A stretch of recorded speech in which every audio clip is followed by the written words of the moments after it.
উম্মতকে আল্লাহ জিজ্ঞেস করবেন, এ নূহের উম্মতেরা, তোমাদের নবী নূহ কি দাওয়াত পৌঁছিয়েছে? নূহের উম্মত বলবে, না আল্লাহ, আমাদের কাছে কোনো সতর্ককারী আসে নাই, কোনো নবী টবি আসে নাই, কোনো দাওয়াতও আমরা পাই নাই, আপনারাও চিনি নাই, জান্নাতও চিনি নাই, জাহান্নামও চিনি নাই। নূহ আলাইহিস সালাম বিপদে পড়ে যাবেন।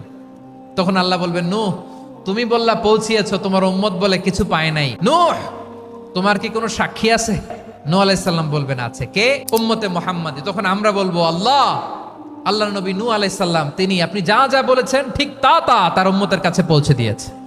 এবার নূহের উম্মতের সাথে আমাদের ঝগড়া লাগবে। তারা বলবে, তোমরা আসছো আমাদের হাজার হাজার বছর পরে, তোমরা কি করে জানলা? তোমাদের সাক্ষী ধর্তব্য হবে না?